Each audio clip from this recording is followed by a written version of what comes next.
Bonjour et bienvenue dans Une minute, un livre. Je vous parle aujourd'hui de cet essai Outsiders, étude de sociologie de la déviance d'Howard S. Becker aux éditions Métellier 2024 pour la présente édition et que je remercie pour l'envoi. Alors, un essai sociologique incontournable dès lors que l'on s'intéresse à la question des normes sociales et sociétales. En effet, les différentes publications, depuis la première en 1963, témoignent d'une œuvre phare dont l'ADN est toujours très actuel. En effet, on voit certaines formulations sont néanmoins situées et peuvent surprendre, notamment lorsque l'on évoque les personnes homosexuelles. Donc, il s'agit vraiment de recontextualiser et de situer le propos voilà, dans la lecture. Alors, la définition de déviance est assez complexe et progressive, mais on tend vers l'idée de comportements qui transgressent.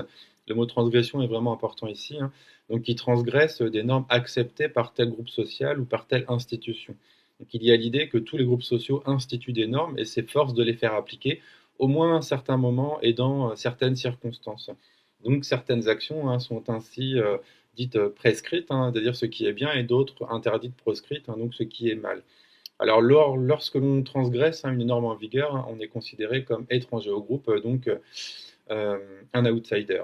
Donc, cette déviance est créée par la société, tout comme les normes, c'est-à-dire que les groupes sociaux créent la déviance en instituant des normes dont la transgression constitue la déviance, en appliquant ces normes à certains individus et en les étiquetant comme des déviants, avec cette théorie de l'étiquetage. Donc, le caractère déviant ou non d'un acte dépend donc de la manière dont les autres réagissent. Alors, qui impose ces normes? Des groupes sociaux spécifiques qui imposent de force leurs normes à d'autres individus qui n'y souscrivent pas. On est bien ici dans des enjeux à la fois politiques et donc économiques. Alors les normes sont ainsi également créées par la désignation des comportements dits déviants. On voit ici une dimension performative.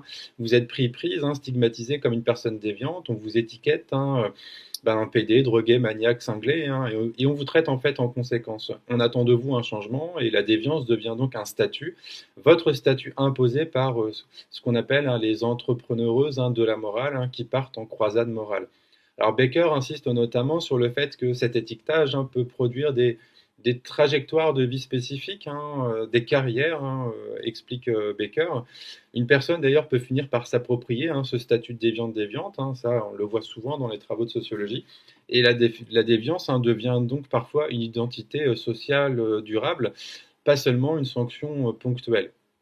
Donc, être désigné comme une personne déviante peut progressivement orienter une trajectoire de vie entière, voilà, jusqu'à faire de la déviance une identité sociale durable, voilà, donc ce qu'on appelle donc une carrière déviante. Alors, l'idée est donc de créer des normes et ensuite de chercher les personnes déviantes pour les sanctionner, si on reprend un peu le fil. Par exemple, Becker prend l'exemple du domaine du travail avec les hommes gays qui peuvent rencontrer des difficultés, là où les prouesses hétéros sont attendues et donc valorisées.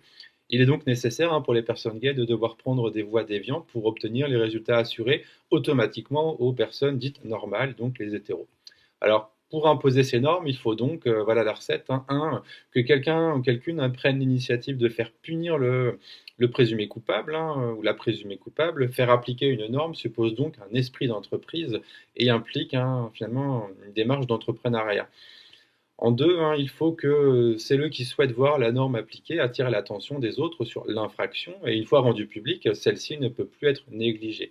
La déviance est donc toujours le résultat d'initiatives d'autrui et ce qu'on peut dire, c'est que les normes ne naissent pas spontanément. Voilà, il faut que la population ait été persuadée que quelque chose doit être fait à ce sujet.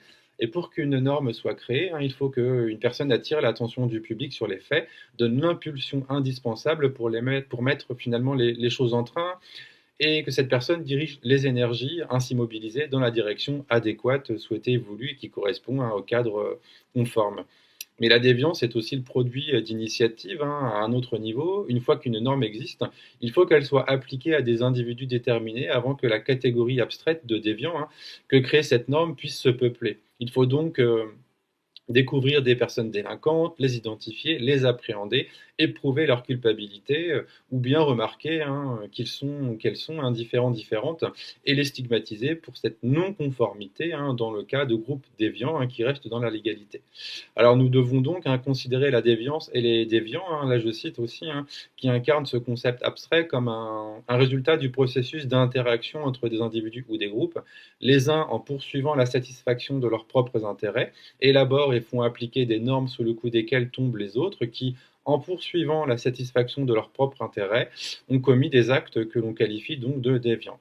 Enfin, et là ça reprend en fait un peu l'ouvrage de manière générale, hein, Baker travaille aussi beaucoup sur les mondes sociaux, hein. On a beaucoup d'exemples avec les artistes, les musiciens et notamment les fumeurs, et aussi, pardon, plutôt les fumeurs de marijuana, avec l'idée de montrer que la déviance peut être, entre guillemets, normale, hein, je reprends les termes vraiment du document, hein, mais donc normale à l'intérieur d'un sous-groupe, tout en restant déviante pour la société dominante. Donc la société plutôt dite dominante, voilà.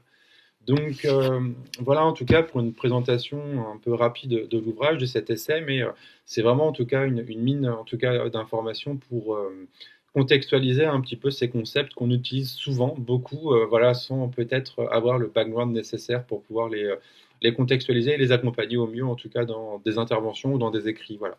Bah, je vous souhaite une bonne lecture, une bonne découverte et à bientôt.